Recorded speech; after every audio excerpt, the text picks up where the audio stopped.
So thank you very much for having me. I'm glad to be here.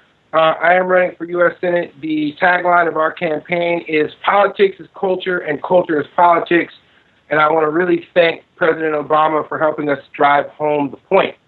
The sort of three platform pieces of our campaign are a purpose-driven economy, something that we're calling the hood tax, and a department that we are calling the Department of Democracy, Sovereignty, and Self-Determination. If any of this is confusing or uncomfortable, great, that's its purpose, because we have a lot of work to do. And I think that one of the things that shows up for me is that, you know, I will say that in terms of content, I never look for Obama to tell the truth, because part of the argument we're making in politics, culture, and culture politics is that the fact that they're separate, meaning the fact that our policy and our behavior are separate, means that in politics, you don't have to tell the truth because it's not expected of you. You can have this policy over here and be this person over here, and that's okay. In that sense, I found the theater of his speech rather entertaining. I think it's significant that he started with automation. I'm a person who has spent some time in Silicon Valley. It's a big part of why we made the effort to bring the U.S. Social Forum to Silicon Valley. I think a lot of folks didn't really understand that move, but the reality is that they are really dictating the direction of our economy. And so while we've had an Occupy Wall Street movement, folks of my generation are hanging out at YouTube. They don't consider them the enemy or a threat in any way. In fact, they consider them an ally. I'll go a step further. We're using Skype. I think that one of the things that was really entertaining to me, he had a stumble. He was talking about a teacher, and he was like, she goes and buys supplies because she knows that this young lady is going to be a blanky blank. Well, technically, based on the automation point he made at the beginning, maybe not, because she might be a robot, right? But more than that, that's also not why the teacher's buying the supplies. The teacher's buying the supplies because the school can't afford them because Silicon Valley has all the money, right? I'll close by saying that it's really interesting to me that in all of these conversations, we cannot talk about capitalism. It's as though it's assumed that capitalism is accurate. It is equally assumed that being bipartisan is the most important element of politics, that we have to, as was mentioned earlier, compromise. I think that I'm running a campaign in which I have no intention of compromising with anyone, with the exception of the base that I feel like I'm a part of, which is a base that's not really into conversation at all.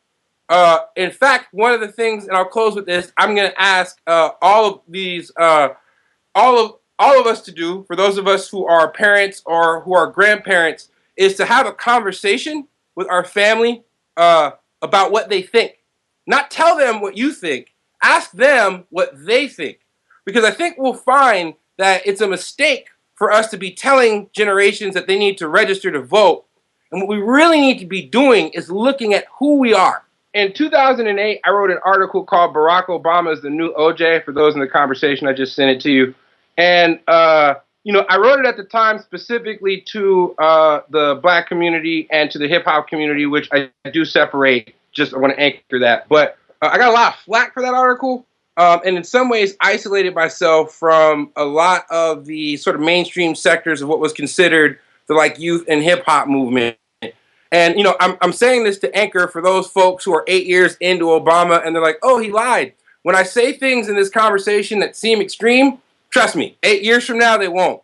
But one of the things that really made me sad, actually, about his election, and I want to anchor that I have relatives who cried when he was elected, who lived through the civil rights movement, who lived through the Watts riots, rebellion, and who have a right to the emotional experience of celebrating a thing that they never thought was possible. So I have no interest in taking that away from anyone.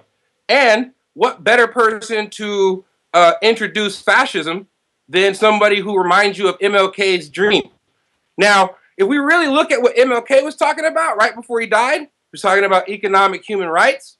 He was talking about, he was talking about capitalism. He was talking about black people taking their money out of mainstream banks and putting it into community banks.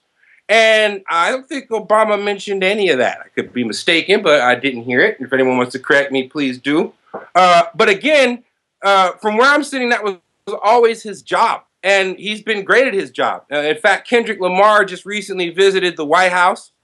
I'm sure a lot of the people in my generation will be like, see, Obama's cool. If anybody knows anything about the music industry, they will know that Kendrick Lamar's career is managed by a man named Jimmy Iovine. Jimmy Iovine is an assassin. He is a person whose primary task is to make us dumber and then profit off of it.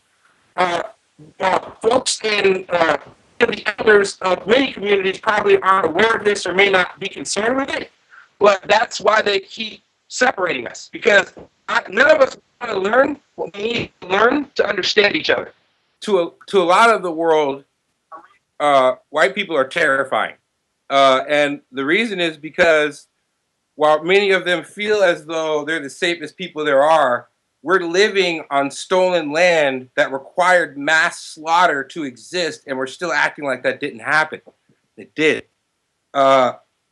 We created the concept of the Department of Democracy, Sovereignty, and Self-Determination because these are all different references to the right of a person or a people to define their own circumstances and solutions.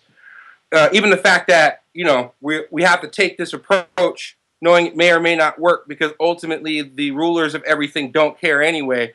I mean, that's people of color, poor people, women, they've known that. It's always been that way for them. It's never been different.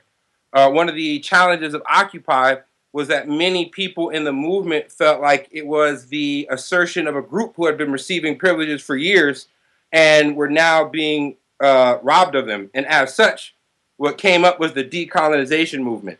I think the Green Party has a very unique opportunity here. I think we should embrace a working class direction, a new America, a vision that may not make sense now, but that is not built on the falsity of the American dream, but the reality of its history.